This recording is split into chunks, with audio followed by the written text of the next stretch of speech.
It's time for AggroChat, the official podcast of the Tales of the Aggronaut blog and stalwart gaming community, where we talk about stuff and things, and the stuff about the things, and sometimes gaming. I'm Belghast, and let's start the show. Hey folks, it's that time again. Time for another episode of AggroChat. This is episode 559. Tonight I'm joined by Ammo. Hello. Ashgar. Hello. Tam. Hello. And Thalen. Hi there. We're down some folks and might get one of them back as we go, so we'll see what happens. Nextfest is happening? ? Did not even realize this. Yep. It's over on Monday, so get it in while you can, I guess. Anything big and exciting on the list? I'm going to mention Alabaster Dawn exists again. This is the next game from the creators of Crosscode. The demo is technically in Nextfest, but really it's been available for some time. Highly recommended. I'm again going to mention Voidling Bound if you like creature collectors and also third-person shooters. And, well, if you want to know what people are going to be making for... If you want to know what the next trend in indie games is going to be for the next year, it might be dungeon crawlers again. Because Ponko, the folks behind Vampire Survivors, are making a dungeon crawler. Oh boy. Not sad about this. It's probably fun. I think it will be interesting. I've gone back and played some of Wayfinder, which I'm going to consider dungeon crawler adjacent. Not like that, no. No, not like that.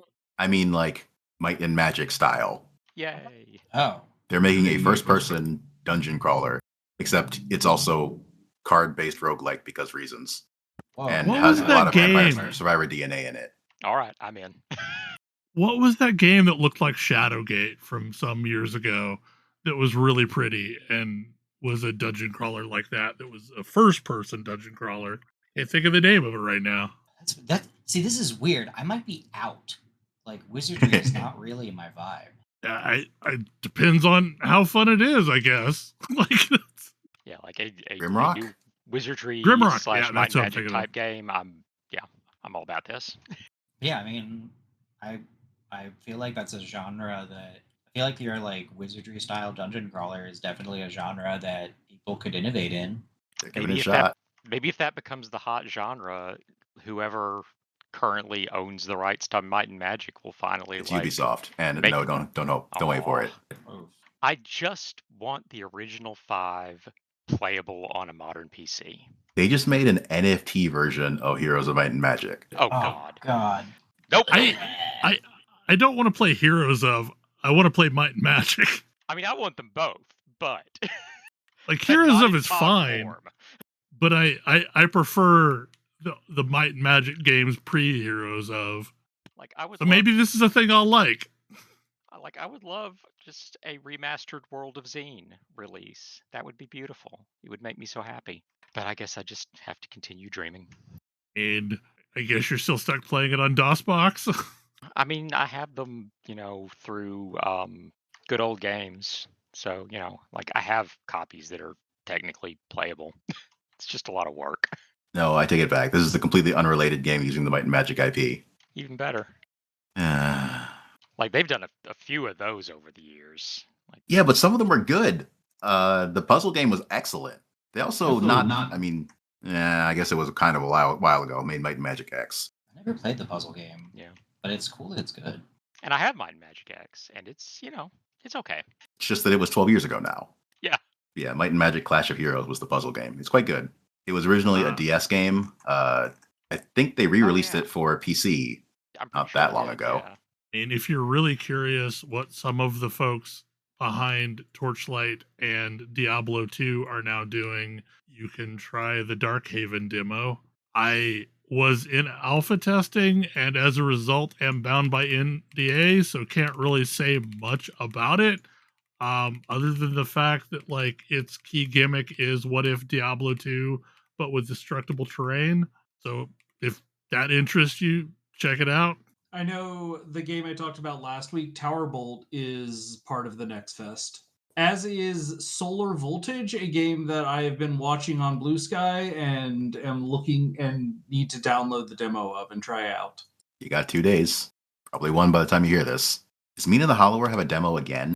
Because that game has had a demo and then not on PC for a while. It still doesn't. I don't know why Yacht Club Games is they're uncharacteristically shy about this one.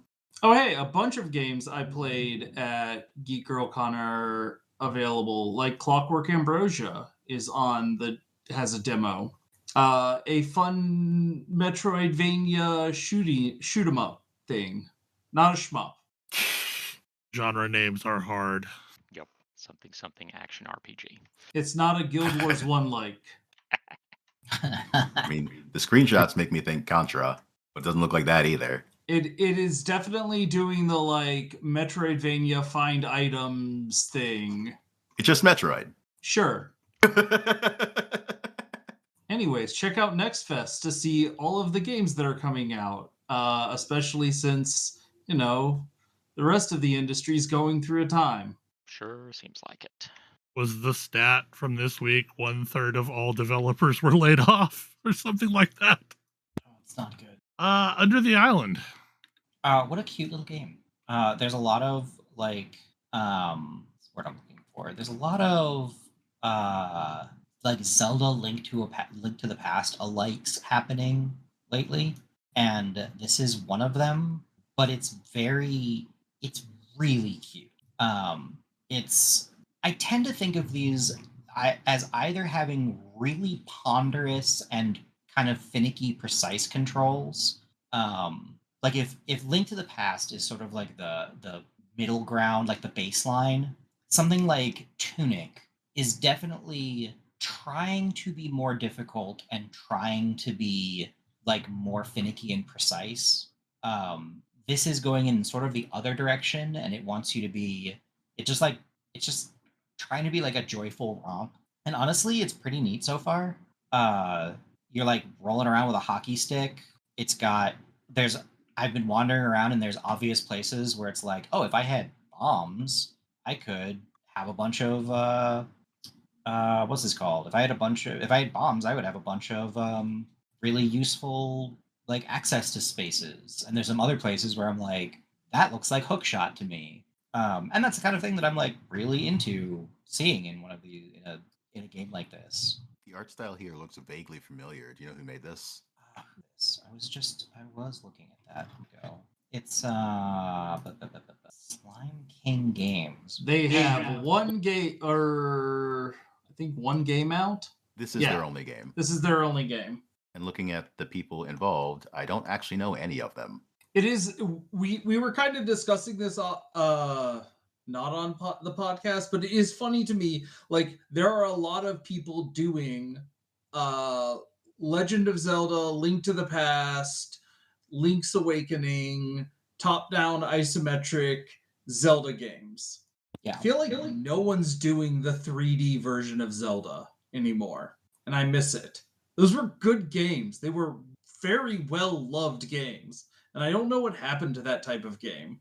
As in the Ocarina of Time, okay, Majora's Mask, Wind Zelda, Wind Waker, Twilight Princess, Skyward Sword, up until Breath of the Wild, which is a different type of game. Yeah, my hot take is those games are probably really hard to make. Well, I guess. I think the people that were nostalgic for the Super Nintendo era of Legend of Zelda games are who's making the games right now, and Just give it a few years. We're gonna get the nostalgia for Twilight Princess type era before too much longer.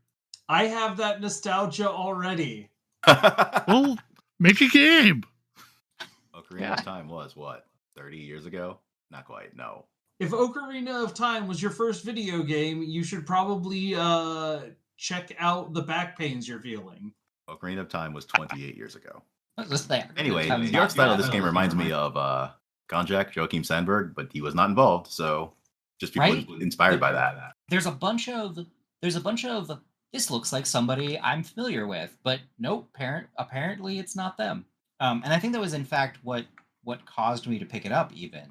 But yeah, it's just movement feels good. It feels responsive.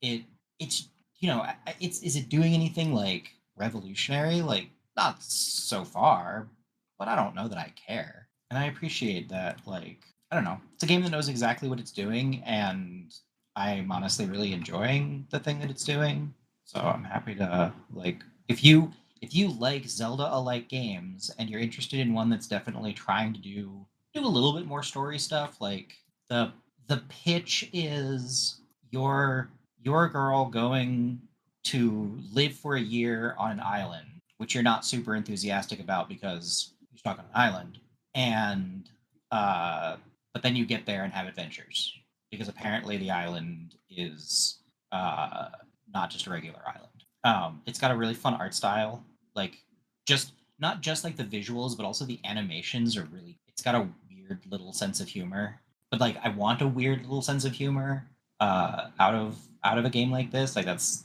kind of what I'm coming here for. But yeah, just it brought me tiny joy, and try it. Perhaps it will also bring you tiny. Slightly less retro gaming on the Ayn Thor. Oh boy, Look, it's still retro. yes, forced to admit this. What systems are you now messing around with? So I my the Anbernic SP that I'm running can go up to about PlayStation, and was like cool.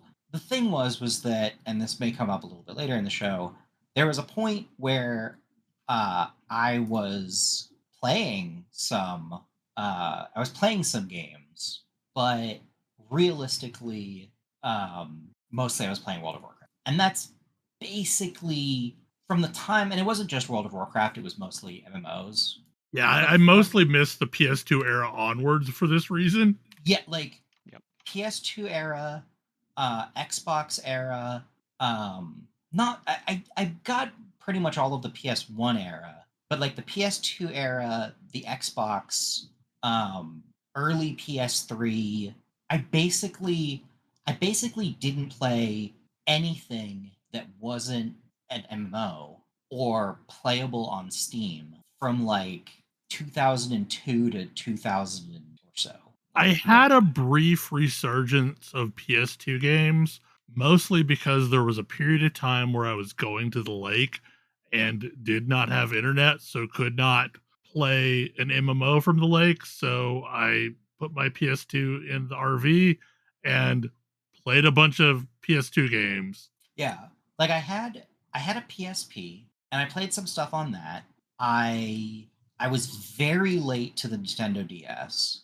I missed the GameCube, like most of the GameCube. There's just a bunch of stuff that I just like. I either had the console and played one or two things on it, but mostly didn't use it. And so, like the PS2 is sort of like the most egregious example of this, where like I got it before I started getting heavily into MMOs and played some stuff on it, but like not by the time devs had really hit their stride on the PS2. And so there's a whole bunch of stuff that I've just never played. That's There were a lot of awkward early games on the PS2.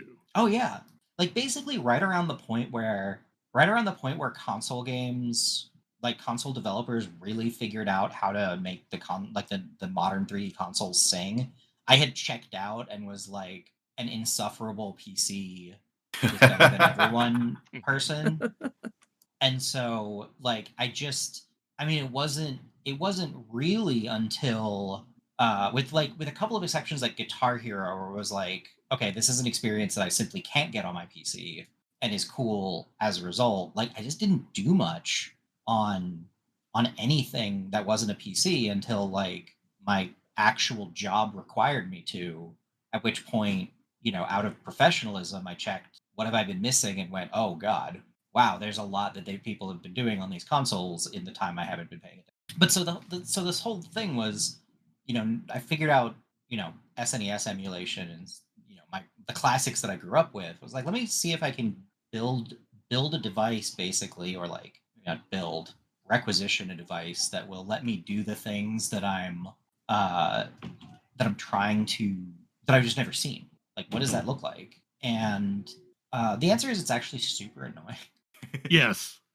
Like some of those consoles are a massive pain in the ass to emulate. Yeah, like consoles that I've gotten working on it include the Sega Saturn, One of the hard ones. which is one of the hard ones, and was actually like the easiest one of all of this stuff to set up. Yeah, like CPS3 is a pain in the ass. Yeah. I have some PS2 working-ish. I have GameCube working. And I'm just like trying to get these things stable. The thing that I'm running into, and I have an appreciation for the Ian Bernick like SP and similar now, because that device only does the one thing. And so it turns out I don't actually like Android OS like at all. Like I just don't enjoy using it. And then on top of that, like trying to configure this device to do like it's an Android device under the hood, and so the like Androidness of it is kind of like it shouldn't be a problem, but because it's not a dedicated machine, I've got like multiple layers of OS. Like my launcher is not the OS, it's just the launcher. And so sometimes I'm just like, why is the launcher not talking to my files? You know, this thing doesn't detect my PS1 games. I could not tell you why. It doesn't seem to be a setup problem on my part, but who knows? But it's also just more complicated to get like I can't get a Dreamcast. I can't get Dreamcast emulation. I don't know why. I don't have enough fine control over like files and stuff to like keep renaming folders to know if it's like maybe it's like uppercase, lowercase folder naming. I don't know. But yeah, long story short, like it is a much less clean and it's a much less clean process than the flash an SD card and stick it in the thing and everything just works. That was my previous experience. And to be blunt, like just acquiring the games in an emulatable format is way harder on those later systems. I haven't found that as much. You have to be more like thoughtful about it, but it's not. That actually hasn't been the problem so much as you do need to do things like make sure you have a BIOS. Yeah. Like, okay, that seems like a weird thing to have, but here we are. And that's again, it's not like a deal breaker. And honestly, once the device is working, it's great. Like I have nothing but good things to say about the hardware part of the Ayn Thor. I think that device is awesome.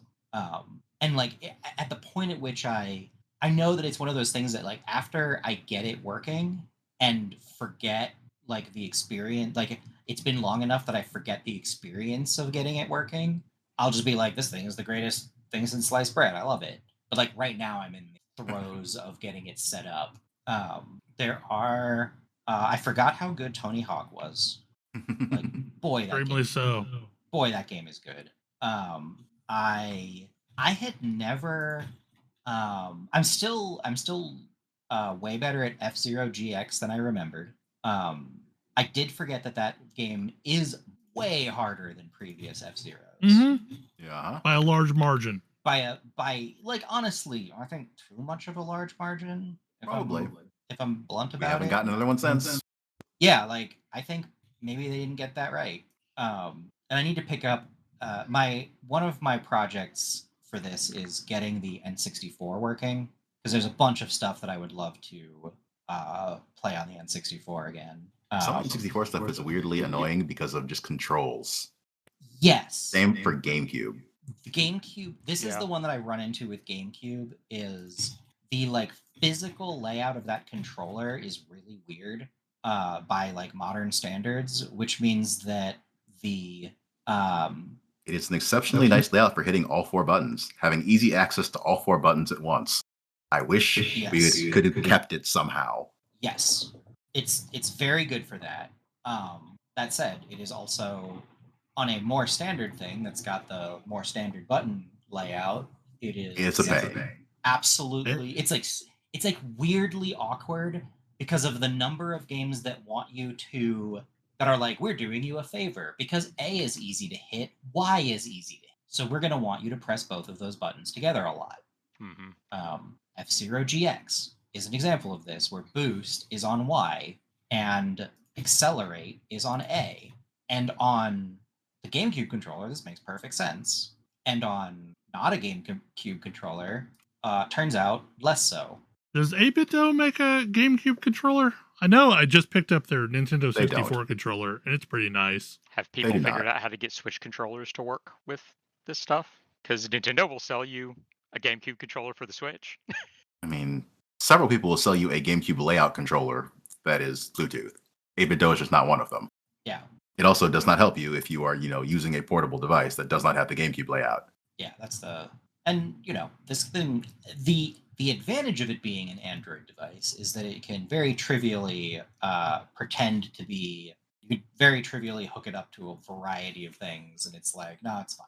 Like, oh, you want to like plug me into a it's like, oh, you want to plug me into a monitor somewhere, like, have at with it. So that part is fine.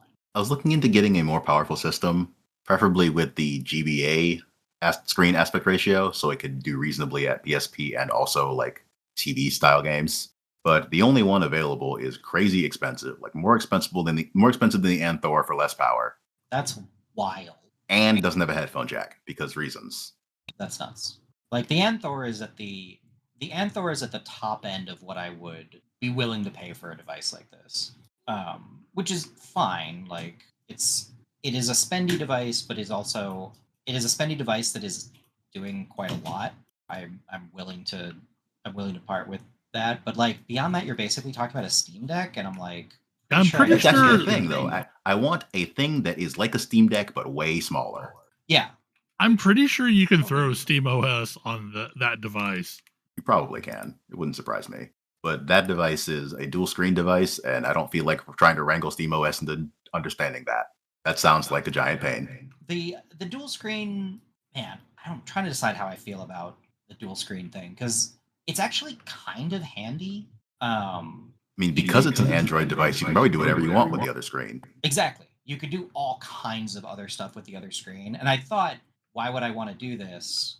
I'm not actually, this is not actually, I'm not here to play DS games, but the second screen is actually super useful. Also, if you're playing a game old enough that a guide is extremely useful, you can just pull up GameFAQs on that screen. Exactly. I can have like maps open. And that was the thing that really made it click for me. Was I was like, I don't feel like I'm getting enough value out of this thing being a dual screen device to justify it. And then I was like, wait a minute. I'm thinking about, because I'd set up a dual screen launcher, so everything was always running in two screens, and the thing that I just had totally not thought about was I can just use this as an Android device like a normal person, and that works great. Turns out I can get a lot of value out of that, even if I'm not doing games. So that part's cool. But yeah, it's been an interesting journey. I still get a lot of value out of the smaller device, more than I was expecting to, and that part's also kind of cool. Like I appreciate that it hasn't just obvious system, which I was a little worried about, and also because it's a dual screen device that can do dual screen stuff, I should probably look more deeply into DS emulation, all things considered. And 3DS emulation as well is pretty good at this point. I mean, that device is definitely sized for a 3DS. Like, it's got a larger top screen and everything. Yeah, like, it definitely wants to DS games. I mean, I know at a minimum you can play the Monster Hunter games because I have played them through 3DS emulation.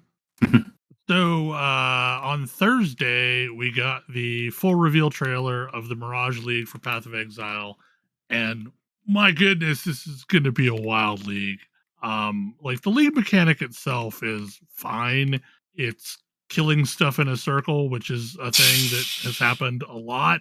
But like the thing here is it's essentially, I don't know, like it's almost a version of Val side areas where it clones a copy of part of the map and mutates it, and when you go into the area, you're given the choice of 3 wishes, and these wishes will make changes in addition to all of the other map mods that you have in place in this little area, and it will also respawn everything that existed on the map. So like if there was a strong box, for example, it'll be in the Mirage area. It won't necessarily be the exact strong box that was in the previous area. So like you can essentially milk extra content out of this, and it will still respect all of the things that you put into your map and have like extra rules. Like one of the rules is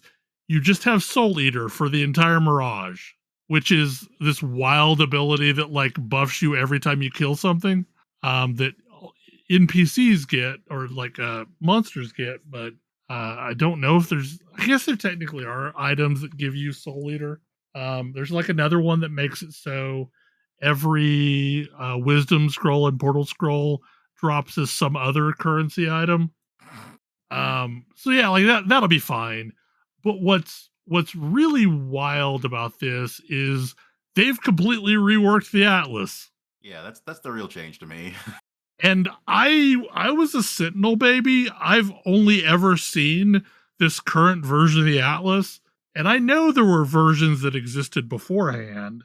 And technically, there's some stuff happening in this new version that existed previously with like quadrants and influence application to the Atlas itself. But like, kind of the big thing is one of the challenges with late game mapping is a lot of times you wanted to run the same map over and over and over. So there were ways to sustain maps to where you could really switch between two different maps, especially if they were connected on the Atlas, so that you set all your favorite slots to one map and you run the other map, and mostly that other map drops while you're running a copy.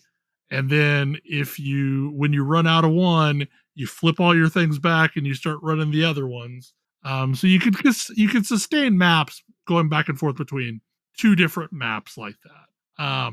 This is more akin to the way that maps work in PoE 2, where like just a tier 16 map will drop that isn't any specific layout. And then you choose the map on the Atlas that you want to run it as. So you can just keep running the same one over and over and over if you want, or you could run all of them. And just like the current version of the Atlas, you'll be given rewards for running every map the first time so that you can get your Atlas points. And then I think there's 5 extra Atlas points that are being added in they've removed T17s and called them Nightmare Dungeons or Nightmare Maps or something like that, and they are exclusively for getting Uber boss drop or like keys to Uber bosses, and they're no longer any juicier than a normal T16. So like for the last several leagues, every major strategy has focused around T17s because they dropped more loot. And now that's not going to be a thing. T16s are just going to be it. Like one of the mechanics this time is the ability to corrupt a gem to just get an extra link on it, like an extra support. It'll only be a level 1 support, but still there are a lot of supports where you don't really care that much about past the first level. Like that's the one that does the significant thing, and it's just icing on the cake after that. So it'll be interesting as people create pseudo 7 links. Guardian got a significant buff. The Sentinel of Radiance is now permanent instead of having to summon it every minute. Which one's the Sentinel of Radiance? The giant. The giant righteous fire minion. The one that basically, when you get it, you steamroll the rest of the campaign. Is this the one that takes damage for you, or the one that gives you the one that takes damage for you? Okay. But also yes, just that's deals what its primary use is later. But when you get it, its damage aura is extreme. Yeah, it basically covers the entire screen, and it's RF. So, and it also now moves faster. That was the other problem with the previous version, is that you essentially wanted to convocate it all over the place so that it would stay up with you, because it was like prodigiously slow. There's also a bunch of new, like, this is going to be Guardian League probably because of that, and also they are trying to push like Holy Warrior skills. I don't know how to feel about some of these skills though, The only one that I really care about, we don't have any details on. Like, we have, step back. We have some details on it, which is Holy Strike. We know that it empowers you to hit with your weapon, and when you hit with your weapon, it spawns a minion, an undamageable minion that is also your weapon, that is also attacking. And I have now played a bunch of these games. I really like being a minion class where I am not just like ordering my minions around, I am also like smashing stuff, which seems to be what this would let me do. It is generally difficult to make smashing stuff and also minions good in Path of Exile 1. I mean, it's very good in Path of Exile 2, but everything can be a 6-link in Path of Exile 2. Right. So that and the tree is different. The benefit of this is that I would possibly have 2 6-links. Which is a thing you can do in two-hander builds already, and it can be good. Yes, the build I used to run all the time used Sunder for clear and then Rage Vortex for single target. I would use a staff, specifically a staff that just got way easier to get. Like, I mean, arguably. I don't know if that staff is good. They might make it a T0. That staff is good simply because of its damage numbers. Oh, I didn't think its damage numbers were that great. I thought you could do better. Okay, this is fair, but it's also like, we'll see. It's probably a good starter staff. Oh yeah, getting a good starter, having access to a relatively easy to get starter weapon is a great thing for a build. This is the upgraded Harbinger uniques, which are apparently going into the default pool because Harbingers are gone.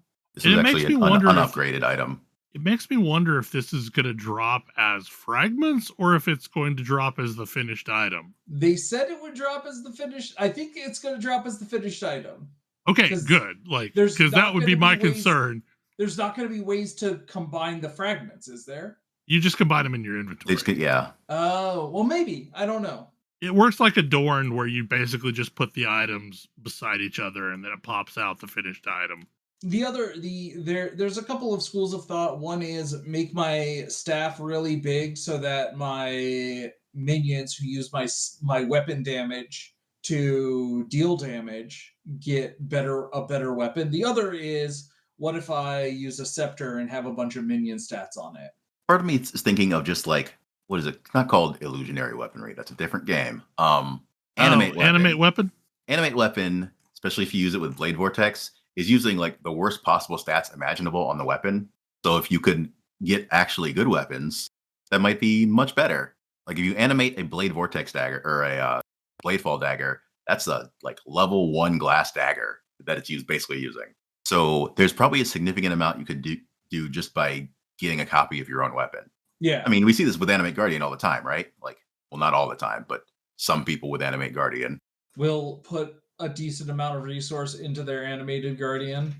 Yeah, you can put an actually good weapon there and stupid things happen. Right, and Animate Guardian is no longer dumb. Like, it retains it's still dumb, items. just less dumb. Like, it retains items, it summons itself. Like, you only get one of them per map, though. So if it dies in a map, you can't get your Animate Guardian back. That's the remaining dumb piece. Spectres also are significantly better. Because I played a Spectre. I played with Spectres in Frisia, and now when you desecrate, it's just your Spectre. Just nothing but copies of your Spectre. Or your Spectres, plural. So it's way easier to get them back. Like previously, Desecrate had lots of random things in there, so you'd have to hover over and find your one thing again. Spectres are still kind of dumb. Yeah, they're way worse in PoE 1 as compared to PoE 2. I don't know. I don't know what I'm going to play. I was contemplating going some sort of Elementalist, but Elementalist kind of ate a big nerf. Or at least the main reason why I was playing Elementalist got the Golem node. Yeah, because basically when you played, this is the reason why it got nerfed, is, you got 4 golems, and you got originally 100% increased buff from the golems, and then the nerf version was 50% golem buff increased. And that was really good. Like that basically gave you 4 auras that were pretty much better than most of the auras that you could actually run. So you essentially got like 4 pets that followed you around and 4 auras without any reservation. And they took away the increased golem buff. Like the golems still do all the things. They just don't have any increase in their buff, making them significantly weaker, but also still probably fine. I was gonna say this is still a good node, actually. Like it's still probably fine. It just ate a significant nerf as compared to the previous one. It is a large nerf, but it's like this was maybe one of the single strongest nodes in any ascendancy. Yeah, no, it was. It really was. And the fact that like most people were playing Elementalist last league is because you could do anything with Elementalist. Which is weird for a class called Elementalist. I mean, I was using it with Ice Trap and making it so that my gigantic screen-wide ice traps of hollowness were shocking and igniting and freezing all at the same time. A thing you can still do. Still do it, yeah. But I'll have to actually like probably care about some of the auras because I didn't have to worry about auras. Like they were mostly just taken care of by the golems. Contemplating a Guardian minions like SRS. It's been a while since I played that. Also contemplating RF because I am curious what the new Hinakora change feels like to actually play with. It should technically feel better. I am a little curious about stat stackers. Like I haven't played the in-stacking build in quite some time, and there are interesting things in the game for it now. I'm thinking stat stackers are probably going to use the new Scion. Really? Like one of the options in there is an Astramentus at max stats. You can just get an Astramentus though. It's not hard but you to can get. have an Astramentus and have the Astramentus off your spec. Fair. I don't know. I've heard there's some changes that weaken some of the especially int stacking. But I've never played that, so I don't really know one way or the other. The annoying part is about playing Whispering Ice is really that you have to have, well, it's better if you have 2 copies of the thing, because one of them you want to have cast while channeling, and one of them it's better not to do that. You can kill bosses real fast by just normally casting Ice Storm. This is another item, though, where you don't actually care about a 6-link at all in any way, because the skill is on the weapon, so you just need the sockets on the weapon. They don't need to be linked. I really want to play the Holy Slam, but I don't think I want that as my primary build of the league. I think that's going to be an experimental second character. I mean, it's Fizz converted to what, Lightning? Yeah, basically. Not a bad thing to be doing. They did just nerf slams quite a bit. Yeah, like the auto exertion, but still. Yep. I played slams before that existed, and I may play slams again after it's nerfed. The thing is like I don't necessarily care about playing a build that instant deletes bosses. Mostly the Holy Slam thing is more about how it feels in mapping, and if you can get it to propagate the hammer thingies all over the place. At least that's why I am interested in it. But anyway, so this starts next Friday. I will be getting a late start for reasons, but I'm definitely interested in checking it out. I think I have convinced Ace to actually play again, so they may be playing something. I don't know what. I'm trying to convince them to play an old man in a diaper and do Guardian minions, but I don't know if that's going to work. I am definitely doing Guardian minions one way or another. If I have to like swap everything to do like I don't know what's Guardian minions usually SRS. SRS is a common. SRS is common. Like what Absolution? Absolution is kind of great, honestly. I like Absolution as a skill quite a lot. Holy Symbol is a great build with Guardian. Like there's Holy Symbol is its own very unique build, though. Holy Symbol asks you to hit things. I mean, I do like hitting things. Usually, the skill you do this is not Whirlwind in this game. What's it called? Tornado. It's not Tornado either. Cyclone, I think. Yeah. I was about to say I saw I think it was I saw some build that was like a minions tornado build.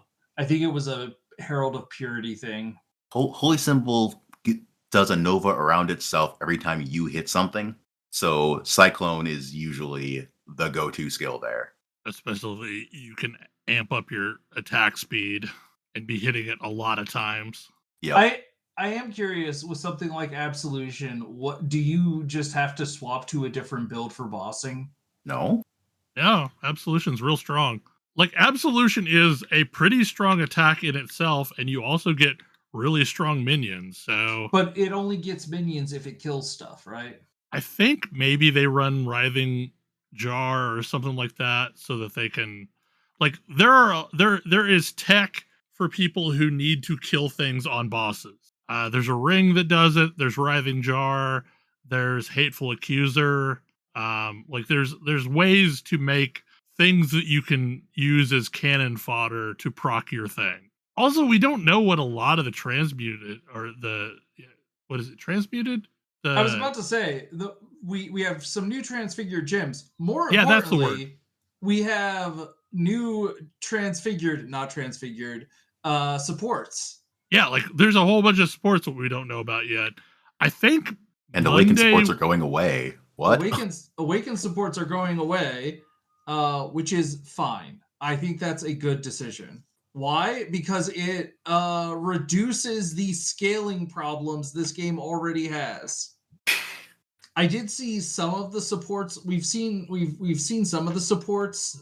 They look weird, very weird. Also, in the Guardian Minions front, there is just Herald of Purity as your damage skill. It's a real thing. Do you not need to have some other skill to trigger it? All you need to do is hit uniques, so almost anything works. Yeah. Okay. Yeah, there's lots of possible builds to kind of do what you're wanting, I think, off of Guardian. So other thing that I did not expect to be talking about, I apparently started playing WoW again. Like it started very simple. It started with me wanting to check out what their version of housing is.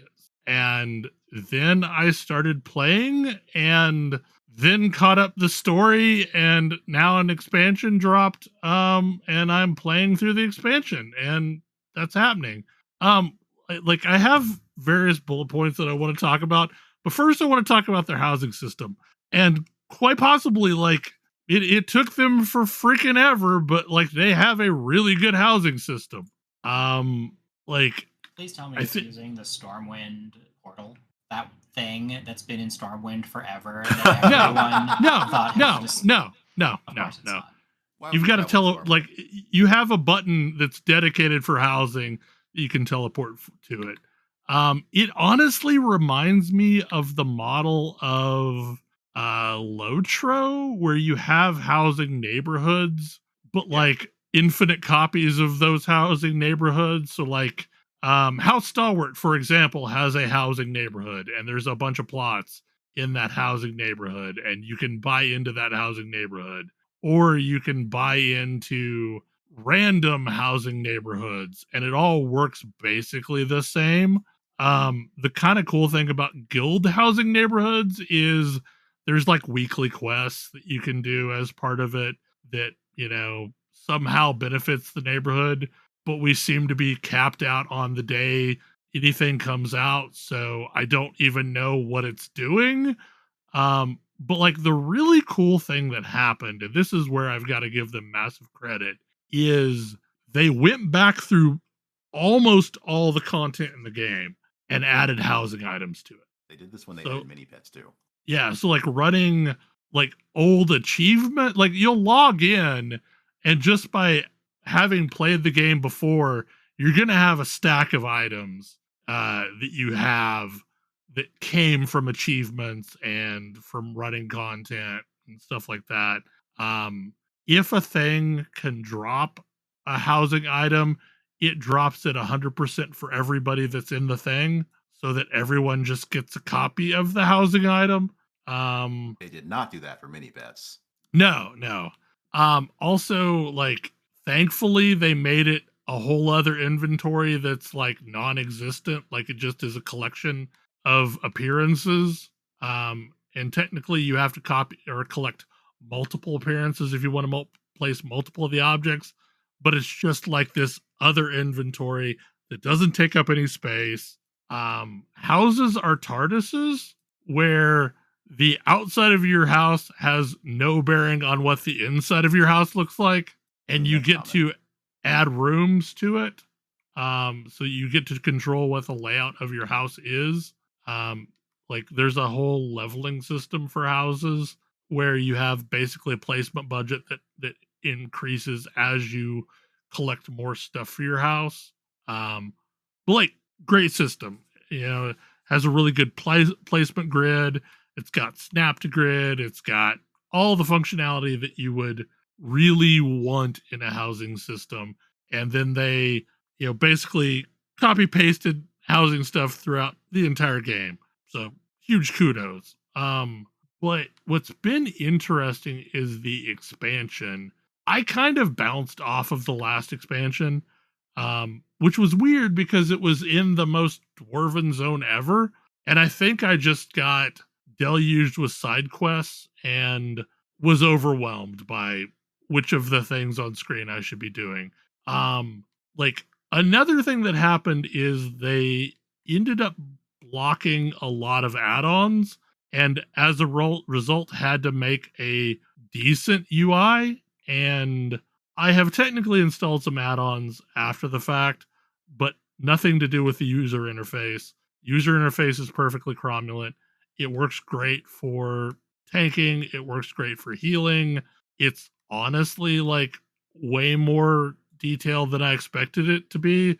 So like when you're in a dungeon fight, there's this bar indicating what move the boss is about to do and how long it is before it casts it. And they redid strikes them once more from hell. Yeah, like it's basically boss mods is now part of the UI.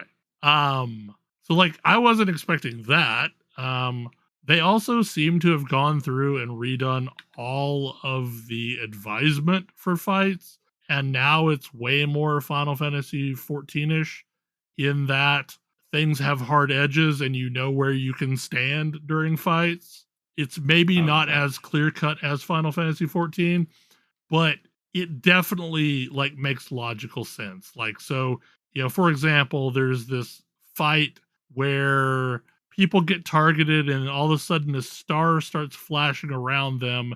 And from the point of every star, like a void bolt fires out. So, okay, I need to place myself in the gaps in this star, kind of like happens in 14. So like, that's good. The thing that really surprised me, though, is World of Warcraft is not really known for having great story. And I can't say that it's at the level of 14, but this is a much more nuanced and mature story than I have seen from them in a very long time or ever. Like there's a bunch of themes that are happening, like, the horrors of war.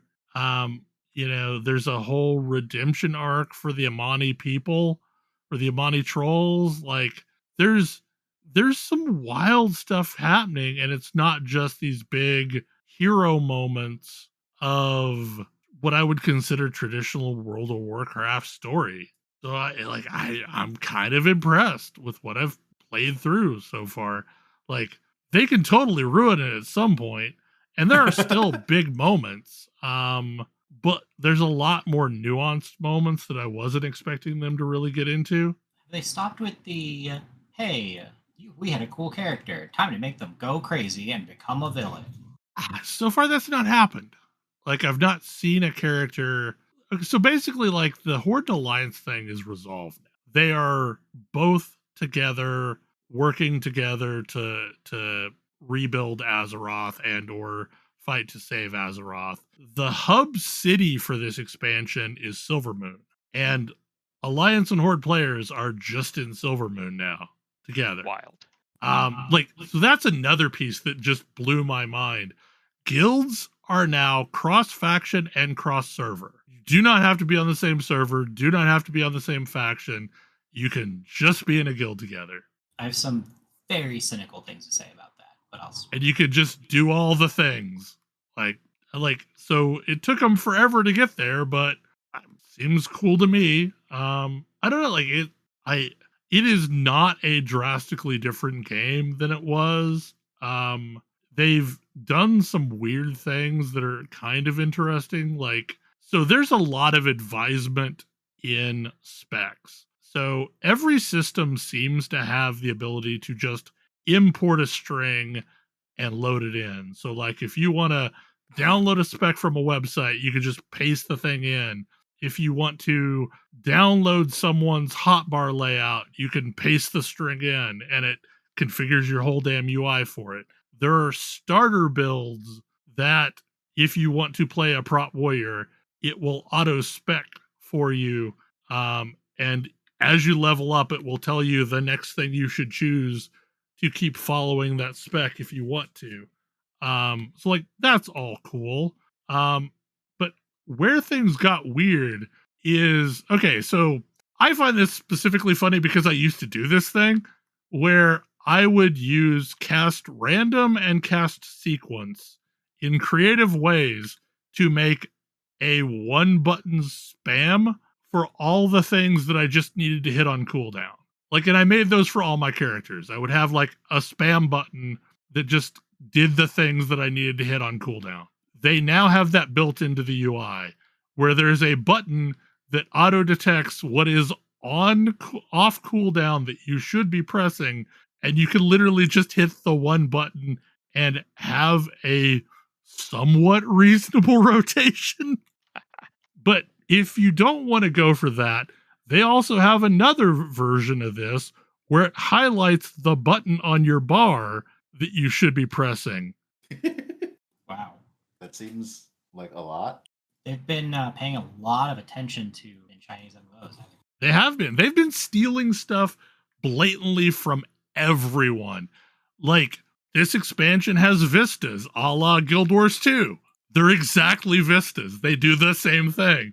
There's a telescope somewhere up on a high point, and when you click on it, you get a pretty scene that plays out. They've absolutely been reading everyone else's homework, and it shows. And it, for the most part, it seems to be working well and still feels largely like a cohesive thing. Now, the funniest thing is I logged into Belghast, and apparently all the channels you've ever joined in your life just are always there, and you join them when you log in. And I noticed people are still in the super secret Late Night Raiders channel. So far, it's mostly Zaya and Karun and Kailana and Zomas, but it shocked me that there were people still in that channel after all these years. And Karun and I were actually laughing about that the other night. I feel like it's hard to leave. Yeah, you have to specifically type a command to leave a channel. Or I think there's a UI element that you can get into to leave a channel. So yeah, mostly if you were ever there, you were probably there forever. But it's just funny, that's a thing. And as I logged in other characters, I noticed I was in random channels on them. I don't remember who IIV was, but I'm in a channel called IIV Friends. I think maybe that was the guild that Ray was in before she joined House Stalwart. Anyway, it's been a wild trip down memory lane. And this expansion seems to have brought a bunch of people out of the woodwork that I haven't talked to in over a decade. That's cool that it's I don't know, I feel like WoW's had some up and down patches and expansions lately. I feel like something's going on both with World of Warcraft and with Path of Exile, where the people that have taken the reins of both of those are people that used to play a lot of World of Warcraft and or Path of Exile. So it's absolutely happening with Path of Exile. The people that are now leads on PoE 1 are folks that were hardcore PoE 1 players. And kind of when that shifted, a lot of things started getting fixed over time. Like, you can only roll out so much stuff. And it kind of feels like a lot of that pass-wise has happened in World of Warcraft too. There's a lot of things that were kind of crappy that are now getting reworked. And they're realizing that it's maybe a good idea to rework some of the older areas so that they can actually set stories in them. And I like supposedly the next part of this expansion is basically the second part of a 3 expansion story arc. And I've never seen a WoW expansion as tightly coupled to the previous expansion as this one is. In fact, like this expansion starts seconds after the trailer that was released, which is kind of the last moments of the previous expansion. So like Midnight picks up right after War Within, and I fully expect whatever the third part is named is going to be the same way. But it's I don't know, like it feels like, so in the next one they're supposedly reworking sections of Northrend, and this one is fixed the problem with the Silvermoon area to where you can fly from the Plague Lands to Silvermoon. It's no longer this weird gate that you have to zone into like this other part of the world. Because one was expansion content and one was part of the original zone. Yeah. Yep. So they've now made it part of the real world. So I don't know. It's nice to see them going back and fixing some of that stuff in addition to adding new content. So I thought they had learned a lesson from Final Fantasy 14 in that you should make it so that all you have to do is the main story quest. And that worked for a while, but I hit a wall about level 85, 86, where I had to now actually go do some side quests. I mean, FF14 isn't great at that either. Yeah, like it's not perfect, but you can mostly get there. And occasionally you have to run a couple quests here or there. But yeah, I don't know. It's pretty good times. It's been fun revisiting people I haven't talked to in ages, and I'm interested to see how long I stick around in it. Probably not for super long, considering I will probably be playing Path of Exile as of next week. Anyway, do we have any short topics or anything else anybody wants to talk about? There is a double experience and resource weekend going on Awakening, which is going to be pretty tight by the time you show. But man, there's a lot of stuff you can get in that game right now. It's a really good time to get out and do some harvesting. I've been I harvesting took all advantage show. of some of this earlier and got some batteries. Same. Was that your base that I refueled earlier today? I don't think so. Mine is technically to the west of Anvil. I mean, it might have been. I think it was actually north of the Hammer rather than the Anvil. It's like a 3-story thing. Yeah. Okay. With a garage. I dropped you some batteries because you were down to like 19 hours. I got you back up to like Okay. I was wondering how I was still at 3 days. And so I think I got it up to like 7 days or something like that. Yeah, because I swung through that area going after flower sand and decided to check out your base and saw that it was starting to get low, and there just happened to be a fuel cell harvest thing right close to your base. So I can basically like drive a lap around that central hammer area, and there's a bunch of batteries that I can harvest.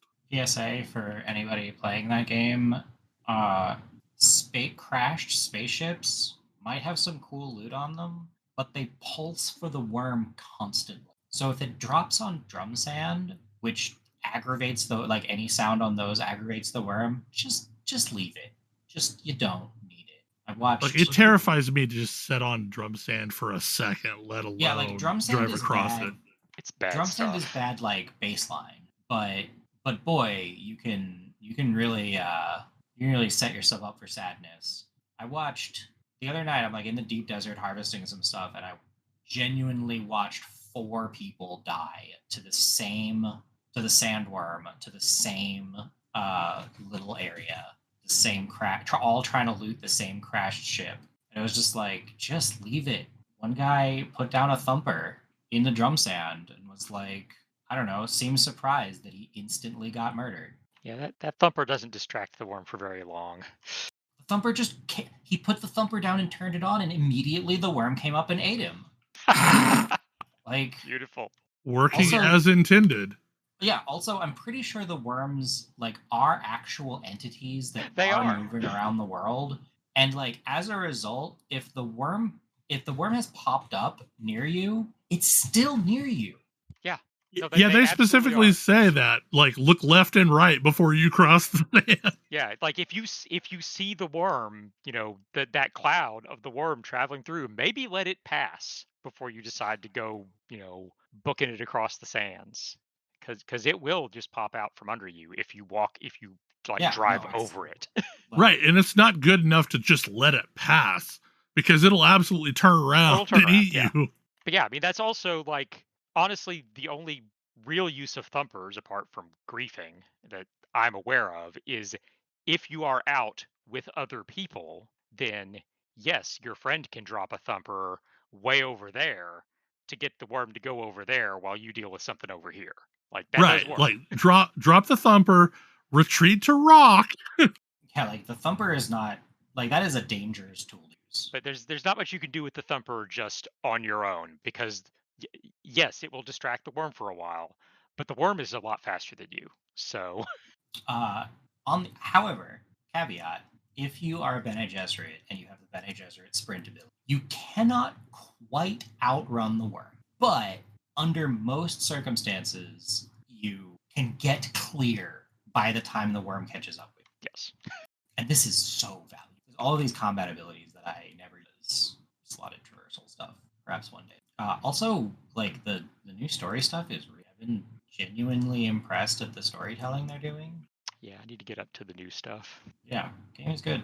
Yeah, I think the moment that I really decided that this game, that the people making this game understood Dune and understood the story is in that initial stretch of story when you first beat Phaedratha.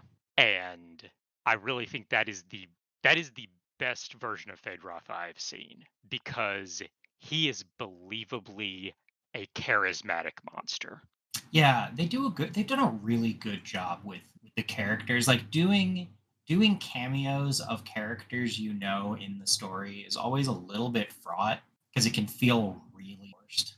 And I feel like they have like I'm not that deeply immersed in Dune, so I'm like, I don't always know who the person I'm talking to is, even if I should.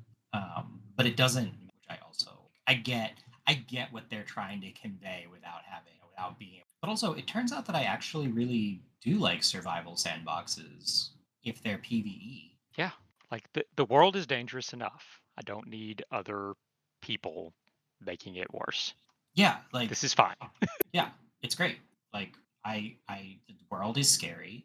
I enjoy like surviving in a scary world. I just don't want other players to be the thing that makes it harder to survive. And this game allows me to not have to ever worry about that. And that's fantastic. That is probably a show. Hopefully you enjoyed it, and we will see you again next week. Good night. Good night. Good Good night. night. See you.